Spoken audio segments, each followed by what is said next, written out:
My name is Michael Guyad, publisher of the Lead Lag Report. Joining me for the hour is Abhi Rajendran. Abhi, I saw actually you were just on CBC not too long ago, so good timing for a follow-up longer conversation here. But for those who are not familiar with your background, introduce yourself. Who are you? How'd you get involved in the energy intelligence space, and exactly what does energy intelligence do? Sure. Thanks, Michael. Thanks for having me. You can still hear me okay, right? Yep, you're good. Okay, perfect. Yeah, just switch speakers. Yeah, thanks again for having me. So just quick intro. I'm Abhi Rajendran. I've been covering energy for over 15 years. I spent about 10 years on Wall Street covering energy from the sell side. Was on the buy side for a couple of years, investing kind of across the energy complex. This is not just oil, gas, but even chemicals and other areas. I joined energy intelligence about 5 years ago. So over here, I head up our global oil downstream market research and our kind of our across the board North America focused research, including obviously gas and power and policy and all that fun stuff. So there's obviously a lot going on across all of these spaces. So looking forward to the chat.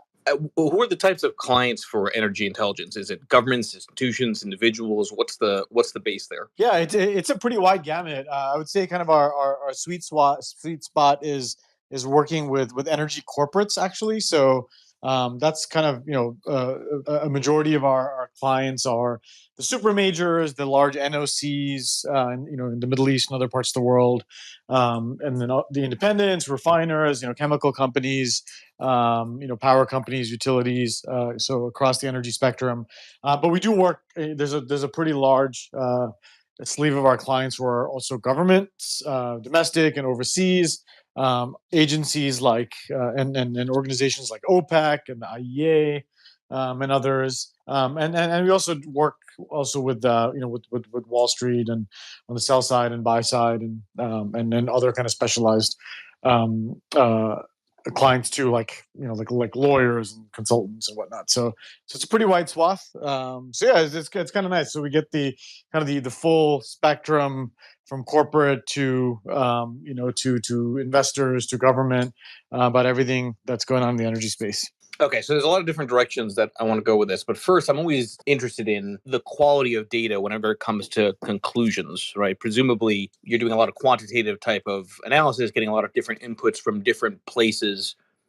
Talk through to the audience a little bit about the dynamics of quality of data points, because everyone I think often references things like capacity or things related to specific regions. I'm always skeptical that it's always a precise number that's often quoted for whatever people are referring to. Talk about that aspect of accumulating not just data but quality data. Yeah, no, it's a great question. This is kind of one of the things that really drew me to join Energy Intelligence, because we have basically kind of an in-house network and team of information and data gatherers. We have our own kind of publication and data arm. So basically, it's my colleagues and my peers who are in different parts of the world, picking up different data points and talking to folks, and it's folks in the Middle East, it's folks in across Asia, and that's including China and in India, folks in covering Latin America, of course, all over Europe and the U.S. So the nice thing here is we kind of have this in-house large repository of information that we're looking at, and and we also we're an independent company, so we're privately held independent company. So we kind of have the benefit, and this is kind of the legacy of the company too. We have the benefit of being able to kind of be more objective about our reporting, our analysis, our research, and then having kind of independent data points, right? That we don't have to subscribe to the message of any of our clients in particular, right? We can just kind of have our own view, have our own numbers on, and you mentioned whether it's capacity or spare capacity, or production growth, or financial wherewithal of companies. We kind of model all of this on our own, and and have our own independent views. So that's kind of, I think pretty different for a company like us. We're not,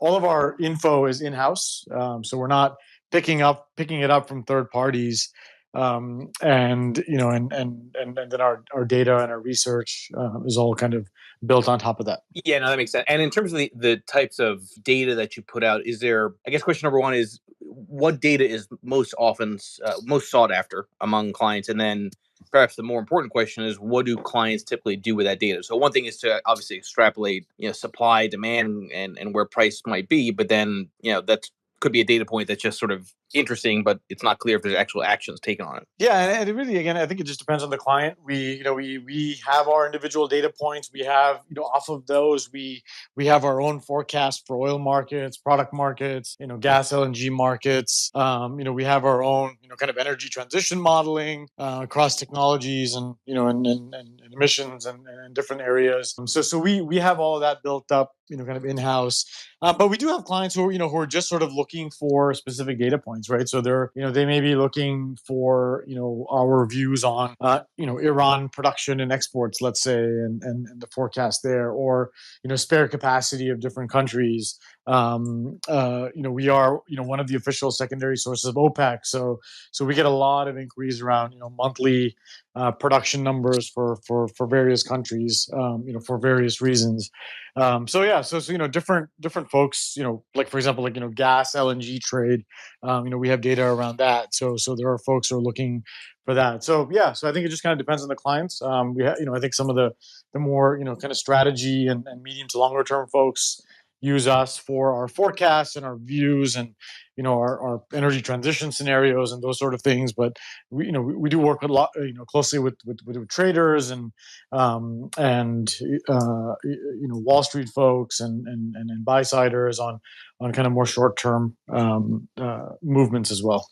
Okay, so let's get into some of the nuances within the energy space here, because the dynamics for oil are very different from the dynamics when it comes to natural gas. And I don't know if people really fully understand or appreciate, because they loop, I think, the two in together as being bullish on energy without understanding some of these distinctions. Talk about how oil and natural gas, in terms of the current climate, differ. What are the supply demand dynamics, and which is probably more the concern from a intermediate and longer term perspective? Sure. Yeah. I mean, definitely. And even within kind of oil and product markets, there's a lot of nuances, and certainly a lot of difference between oil and gas. I mean, I think oil is a much more, kind of global product.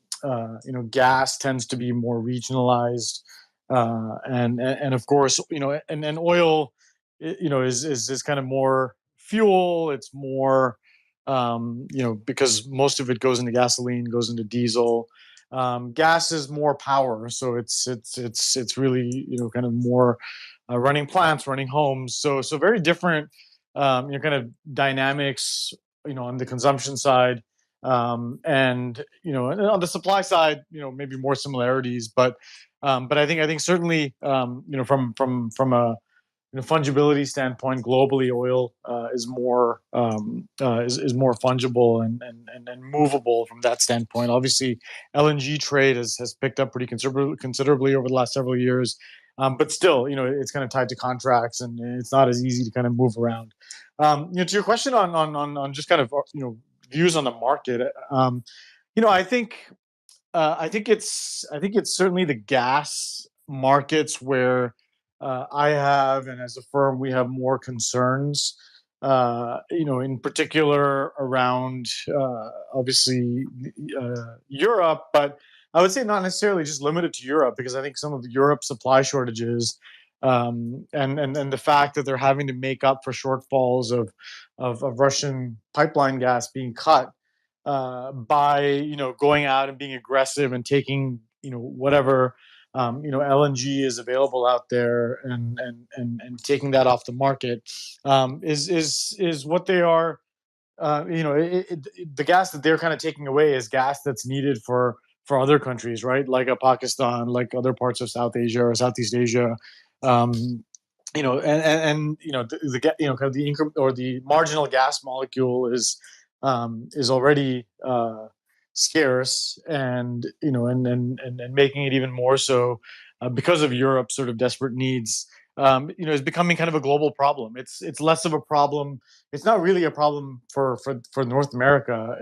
But it's certainly more of a problem for large parts of Asia, and some other kind of new gas countries. So I think the gas markets are the one that are the ones that concern me more.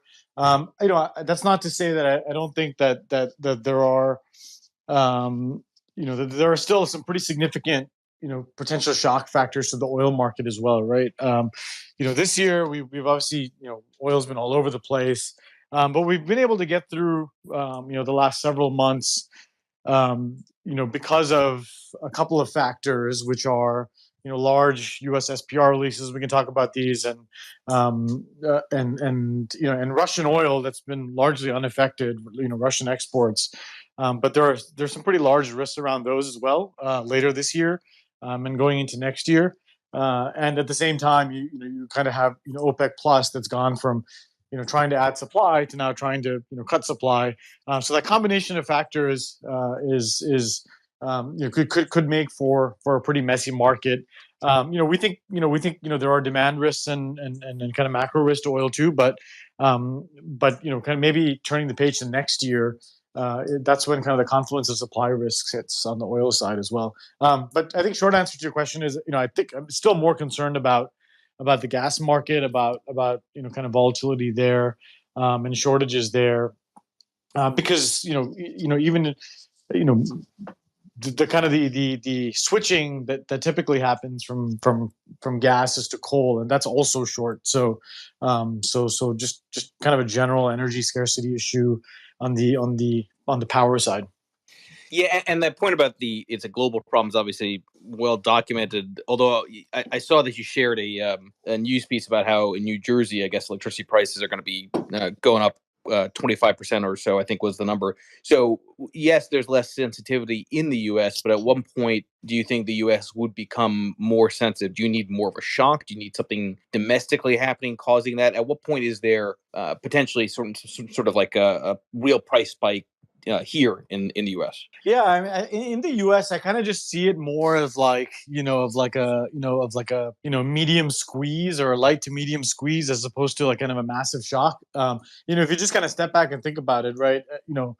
Gas price or natural gas prices domestically, are now $8. They've been $7 to $9 up to $10. But even let's just take 8 as a number. That's comfortably more than double what we've been used to paying. In some cases, you can even argue triple what we've been used to paying for nearly a decade, right?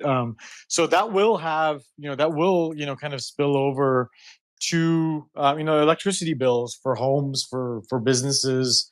And you cited that New Jersey example, right? I think you're going to see, and you've already started to see more and more examples of this in the Northeast. I think it was in New Hampshire and New Jersey. You'll start kind of incrementally seeing it in different parts of the country as simply as utilities have to pass on the cost of higher inputs to consumers. It's not going to be. I don't see it as as the type of dynamic that you're seeing for example, in the UK, right, where bills that were £1,000 a month or less are now 2 to 3 thousand a month or four, projected to go up to 5-6 thousand a month, off of that 1,000 base. Obviously, they're putting in the price cap and whatnot. I don't see that kind of order of magnitude change.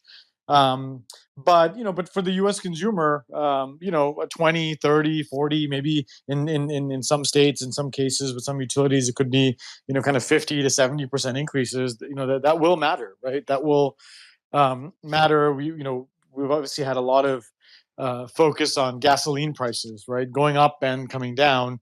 In some cases, that kind of offsets the benefit of that, depending on where you are and how much electricity you use. Some of that will kind of spill over to businesses, to manufacturing and industrial facilities, to plants. Their power bills will go up. So you will have this at least kind of a light squeeze on the U.S. consumer in general, whether they are, kind of a consumer at home or a business.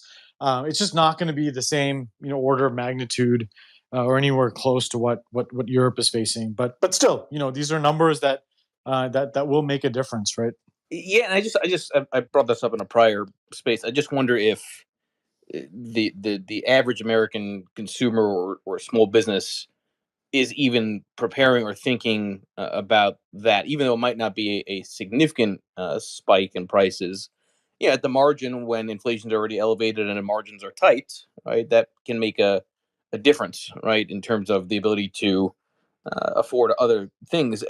Do you get the sense that this, again, the average consumer is aware of that upward pressure, or is it one of those things where, which is what's been my observation, the media is not really talking too much about how we're going to see higher prices, on a smaller scale, but come winter, it's going to get more expensive. Yeah, I think it's what you pointed out. I think it's kind of sneaking up on consumers, and that will likely continue.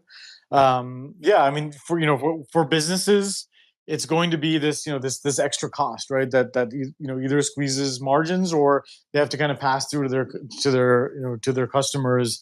At a point when I think customers and consumers in general have already been cutting back discretionary spend, right, for months now. Maybe that's stabilized to some degree, but consumers are having to pare back spending somewhere in some shape or some form. So that's going to matter. And for the actual consumer, that it is, I kind of see it as this rising cost that's going to sneak up, that they're not necessarily going to be aware of until they kind of start getting the bills for the summer, and then the fall, and just kind of realize that it's not just the summer higher bills, but that these monthly bills have been kind of rebased higher, and will be high in the winter, because of where gas in particular has moved to. So you're right. I don't think it's being talked about enough. For the consumer, yes, gasoline prices have been falling, but really not a whole lot else is falling. And then you could certainly argue that just kind of given what's happening in the housing market, that rent pressure, and yeah, like just whatever that's called in the inflation report, but rents are still moving higher, especially in large cities. And it's not like prices for food and other areas are falling. So higher power bills, will be, that incremental squeeze on consumers. It's not going to be as devastating as it is for, your average European or British small business, right? Or the consumers that just can't afford to pay, thousands more per month. But it'll be, it'll matter, maybe more at the margin. Yeah, no, I think that's absolutely valid. Okay, let's talk about what's going on in the UK with these this gas price cap that's out there in the media. I haven't been tracking this that closely, but talk about what's going on in the UK. This cap they've either introduced or are talking about, whatever the dynamic is, and what are maybe some of the unintended consequences you see coming because of that cap. Sure. They had to do something. Well, I guess did they have to do something optically? I guess that's a different reason for having to do something. Yeah, optically yes, but I think the fallout was going to be so severe, that yeah, I mean that just kind of standing pat was really not an option. And just to maybe just to look at it sort of top down, right? The bailout that is being proposed at the moment is it's £100+ billion bailout package for consumers. If you add on top of that, the proposed bailout for small businesses as well, you're somewhere around 100, somewhere between 150 to 100, 70 billion pounds, depending on the numbers that you use for gas prices. That basically that's up to like $200 billion. That is the size of that is the size of the bailout that British banks got during 0809. Right. So just to put in, just to kind of put it in context, it's, the size is massive, right? It's like 5% plus of the entire GDP of the UK. So the size is massive, but that also kind of points to, like we were talking about earlier, just, the rate of change and the size of the bills that the average British consumer was facing, going from, £1,000 a month or less on average, up to, and this is from, like, British, kind of internal analyses, up to 3-4 thousand a month, projected to maybe even go higher than that next year. Those kind of, order of magnitude changes was just something that, whether it's consumers or businesses, they just couldn't afford to do. Um, so I think the bailout was, I think a bailout was needed. I think the structure of this bailout, there's a lot of questions around it, right? One, it's really just, funded by borrowing, which, with the cost of borrowing going up, is ultimately going to fall on the taxpayer, right? And this is, this you mentioned earlier. I was talking about this earlier on, this morning on CNBC, which is that, I mean, ultimately, somebody's got to pay for the bills, and, the British consumer, over time, is going to have to foot the cost of this bill, right? The cost of this bailout.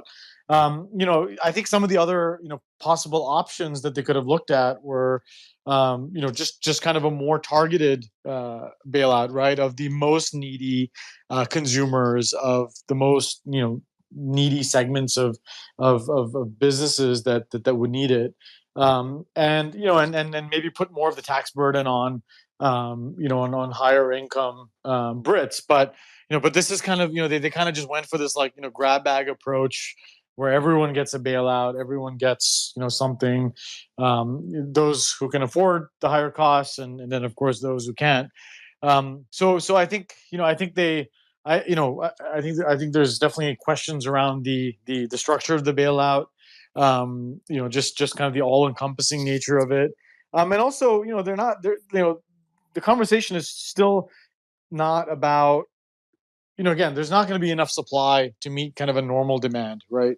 Whether, even if storage is, like, at okay levels in different parts of Europe, um, there's, with Russia kind of cutting off gas, there's just not going to be enough supply to meet kind of a normal demand, um, um, without, without some, kind of demand impact being felt, and the one part of it that I think the EU is maybe starting to talk about this more, but specific to the UK case, they just did not really talk much about, conservation or efficiency efforts to lower demand, right? To lower demand, and take a little bit of pressure off the need for supply. I mean, when you just kind of give everybody a price cap, and then everybody a bailout, you don't really, encourage consumers to change behavior that much. And so, if demand is not, kind of more materially affected, you're going to run into a crunch anyway, which means that the British government bears the brunt of that. So in theory, if gas prices, continue to go up or stay high for longer, then that $200 billion bill could be, even greater than that, right? And then, again, it comes back to just more of a tax burden on consumers. So that's kind of the short answer, or the long answer, which is that, I think something had to be done. I think the mechanism they chose, and some of the aspects of it that they did not touch on, or, look at properly, are the ones that, that I have that I have questions about.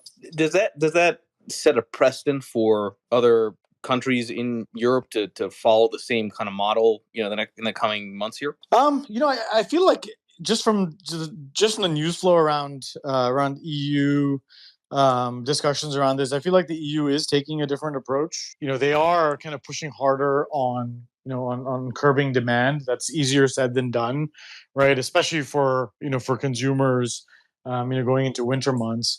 Now, unfortunately, that means that, and you've already started to feel this, that industry is going to take the have to bear the burden of taking some more of that demand hit than consumers. That's what you're seeing already. You've been seeing this for months in Germany and other parts of Eastern Europe in particular. That you've read about it. Factories being affected, closing down, having to idle, and things like that. So it's easier said than done. I think the EU's is looking to take a different approach, which is to focus on that demand piece. Um, but I think the other part of it is the who's going to pay for it, right? For now, on the UK side, they've sort of left aside this conversation around windfall profits, right, and using that as a means to pay for this bill. So they're not forcing energy companies or others that they deem over profiting from having to pay for this. But it looks like the EU is taking a different approach, right? And then we'll kind of see what the legislation looks like in the short term. But they are certainly looking at um, you know having the bill paid for by energy companies and utilities. So I think the EU is going in a different way. Maybe the UK will have to sort of adjust theirs, but it's kind of hard after having announced this to do that. But yeah, I mean, either way, whether it's the UK or the EU, there's some very difficult and costly decisions that are going to have to be made. There's really just no other way around it. And the demand, call it conservation, but really it's just a demand cutback.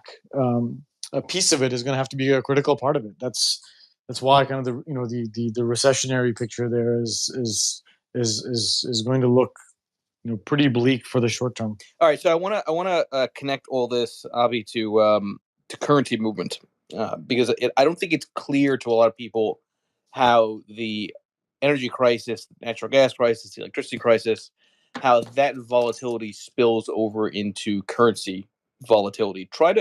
Let's make that link. Let's try to explain how one affects the other. Sure. Yeah. I mean, I think it all kind of comes back to this.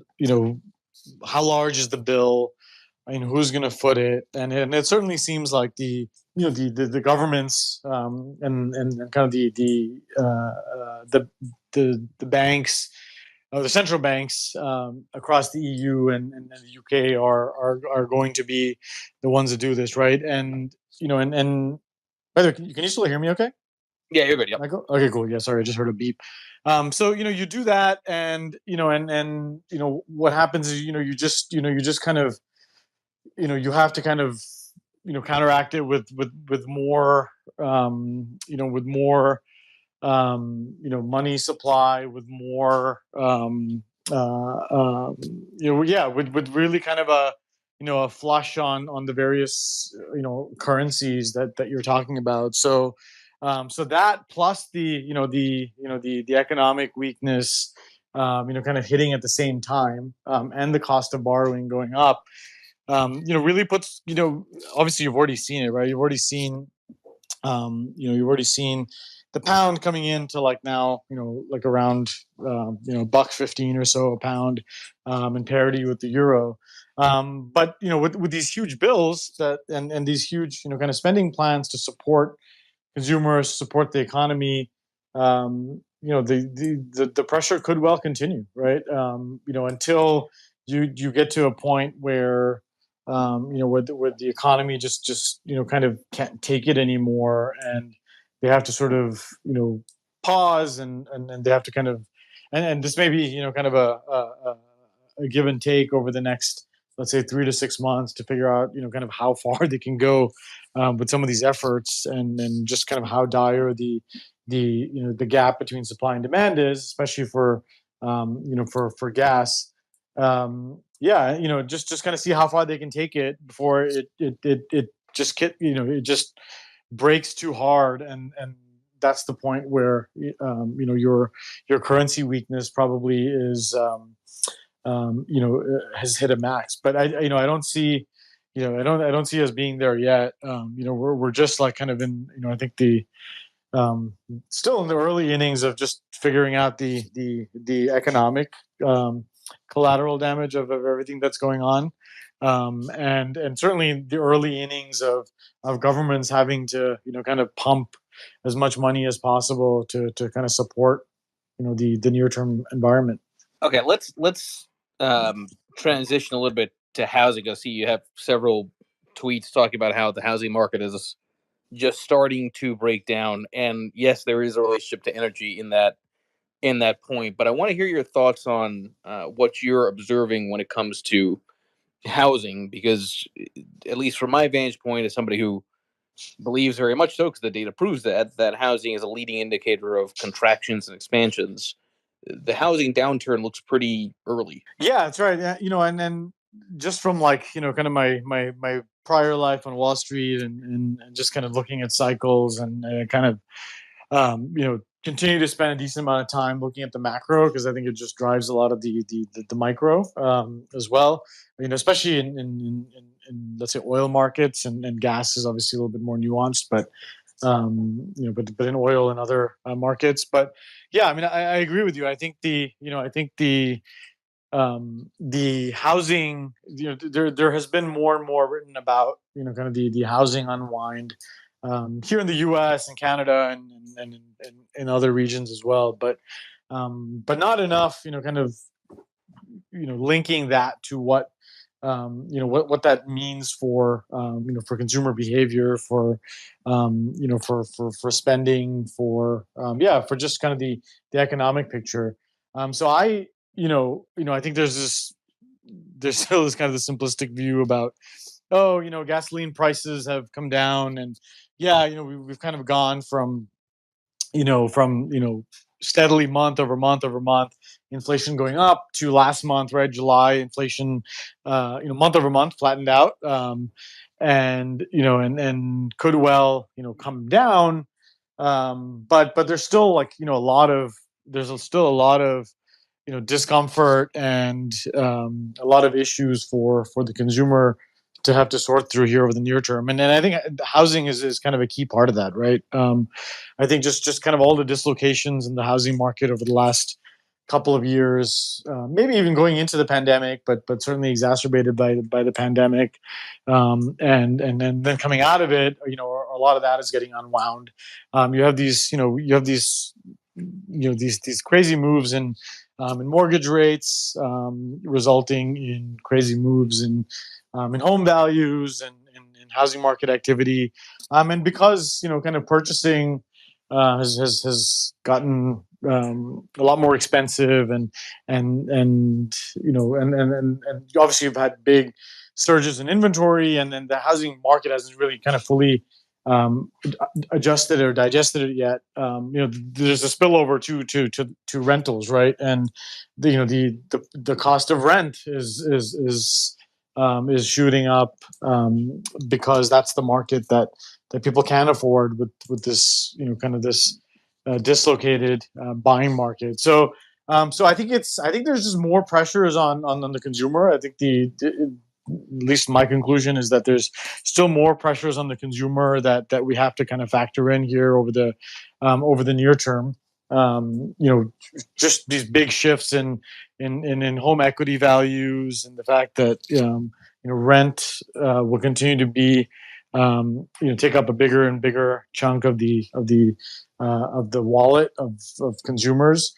And so even though you certainly have like gasoline, you have some areas that are pulling back, the overall pressure is still higher. So and I think, to your point, yeah, I mean, I think that and the timing of it again is tricky, right? Whether it's going to lead, or or maybe in this case even just going to coincide with an economic slowdown. I think you're still feeling that. It's been a while since I've um, rented. I don't recall.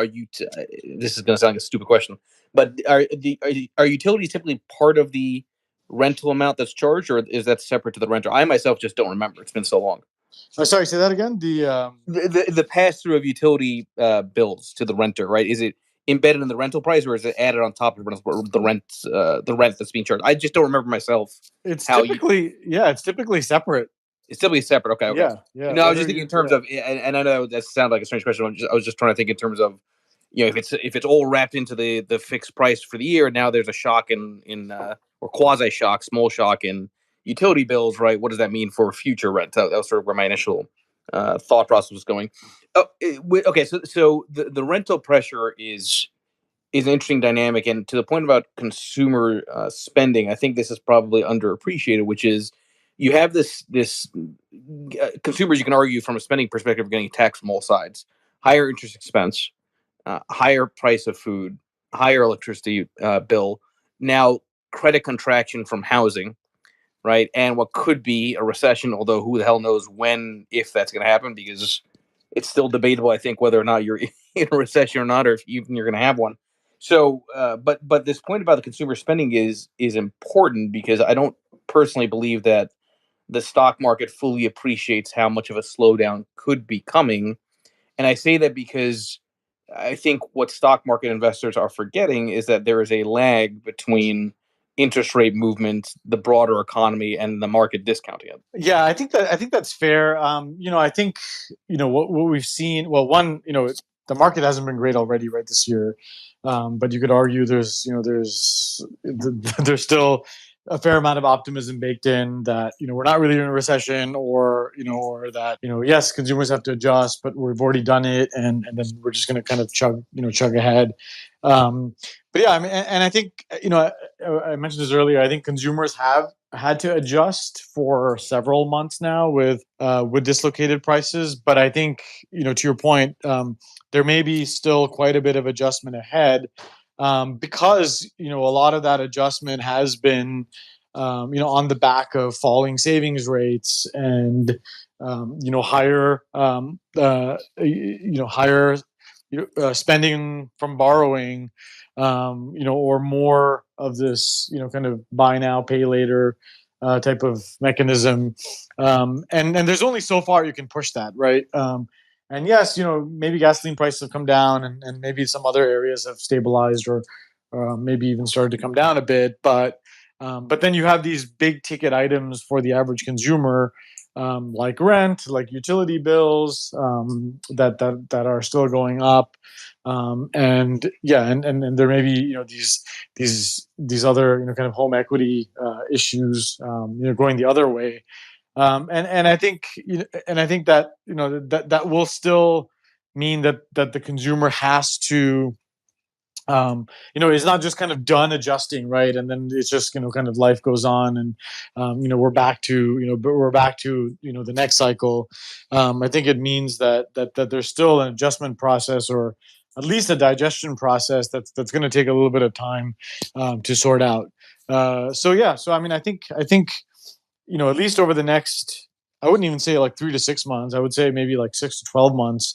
That this adjustment process, will continue to take place, because to your point, yeah, I mean, we kind of have to get through, like 6 months of these higher bills. You're going to have, I think, another 6 to 12 months of this housing market having to fully make its adjustments, which could well mean you continue to have pressure on the rental markets and other areas. So I'm still cautious. Like for example, I think, like, in terms of how it impacts like oil and gas prices and whatnot. I think people still have to spend what they spend, and and there are many sources of energy and fuel that are really more staples than discretionary.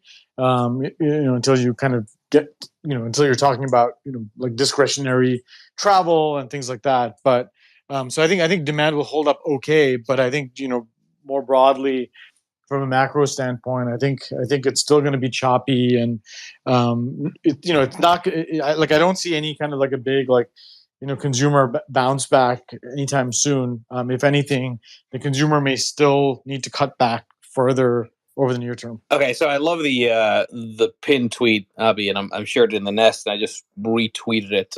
You can be all at once pro climate action, anti energy, fossil fuel demonizing, fiscally, economically, rationally balanced, ESG skeptical, dreaming big but staying realistic. And this obviously goes into the topic of energy transition. And I find often, unfortunately, people seem to take extreme views either way, whether they're right or wrong, not realizing that maybe the truth is somewhere in between, which I think that tweet kind of nicely encapsulates. I want you to talk about how do you actually get energy transition in a thoughtful way, because it's got to be more than just a function of capital and time, right, to get there. Yeah, no, and I appreciate you retweeting it. I mean, it's like I've kind of been banging on this about this for a while, that that the conversation was just skewed way too way too far in one direction, trying to push a transition, but not really kind of thinking about the how to get there, and what it means to make that transition. I think you know I think I think the conversation has already started to shift at the margin in different ways, but I think what people need to realize is that, look, like 85% of the world still runs on quote unquote fossil fuels, right? And that includes coal and oil and gas. Let's take coal as an example. We've been hearing about trying to kill off coal for decades now. And coal demand is going to have the highest year ever this year, and it's probably going to have an even higher year next year, depending on what happens with China. And so yeah, its share has been diminishing, right? But when you have you just need to factor in what the energy pie is going to look like now versus 10 years from now, 20 years from now, 30 years from now. And the only way that pie has been going, with the growing population and growing needs from the developing world, is higher, right? And and the only way to kind of meet that is with more energy, and the only way to achieve more energy is more, really, kind of all sources of energy, right? At least over the near term. And I think that's where the conversation always needed to be, and wasn't, because and was kind of dislocated because of COVID. But now the demand is back, and you have all these shocks and shortages and scarcities and issues all over the world in different products, that it's being pushed there. But then, of course, there's kind of the political aspect to it as well, which is kind of spilt over into conversations about ESG, and what it means and what it's doing and what it's not doing. So I think everything is under the scanner. I think you know I'm not, and then part of that that tweet you referenced is I'm not against looking to make large scale change, right? Like, yeah, you want to cut emissions, you want to achieve certain things, you want to have energy consumption be efficient with less waste, and cut leaks, and all those sorts of things. But at the same time, you have to recognize that there are some forms of energy that are that are going to have to continue to grow, including in part to facilitate that transition. And I think that's where the conversation is, I think, started to shift, at least, but there's still a lot more to go. I think there's just too many kind of simplistic conclusions still being made about about electric vehicles, and how that's going to solve everything, when road transport is like not even 10% of emissions. And and around renewables, and how they'll just very simply, whether it's solar or wind, very simply replace generation from coal and gas.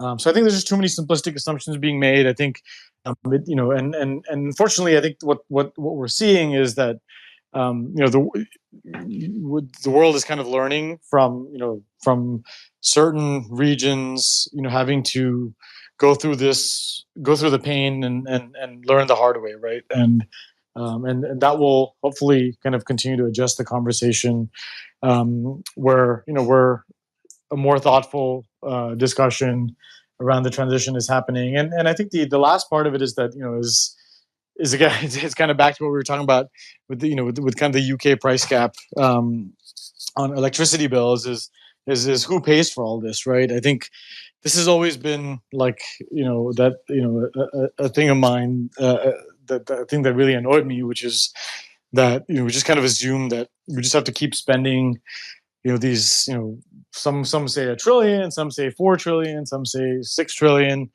that that there's all this money available to just kind of keep spending, when in fact, like, it's in some cases it just kind of exacerbates economic problems. We were talking about currency earlier, currency issues, other inflationary issues. So you kind of have to take a thoughtful approach. And it's not to say that we can't try to achieve some larger, longer term goals, but you kind of have to get there in an incremental way. There's no way to kind of change the global energy system overnight. It takes time, and you kind of have to chip away at it. Yeah, and how important is nuclear to that transition? I've had a number of guests on prior spaces talking about the incredible need for nuclear power plants, and how uranium is going to be the probably longer term solution. But talk about that dynamic for a bit here. No, nuclear is key, and this is actually one of the areas where I think that I've been more encouraged by, which is the shift in the conversation around nuclear. You've had the UK, for example, be a lot more pro-nuclear than in the past. We'll kind of see what Germany ultimately decides, but for example, like China has figured that nuclear is kind of a critical part of the transition and of cutting emissions at the same time, while providing efficient, reliable baseload power. And yeah, nuclear has risks, and everything has risks, but I think nuclear plays an important role. It's not going to be the source that fully replaces everything, but again, in the context of a power mix, nuclear is going to be hugely important.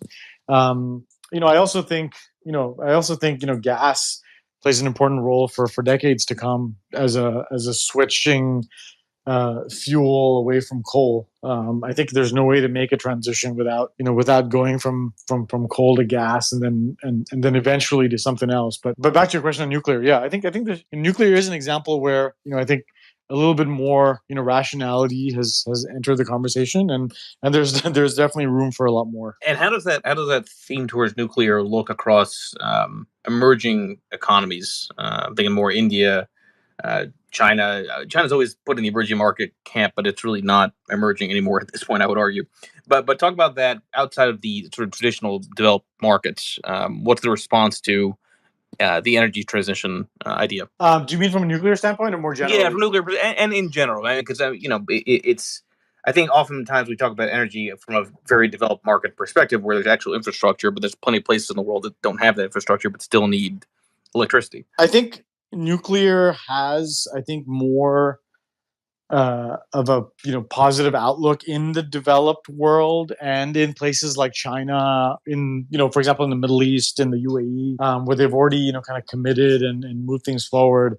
I think it's probably less of a. I think it's maybe like there is an opportunity for a plant here or there, but I think it's maybe something I'm not as excited about in the developing world, right? Given the cost, given like all the other kind of hurdles to jump through.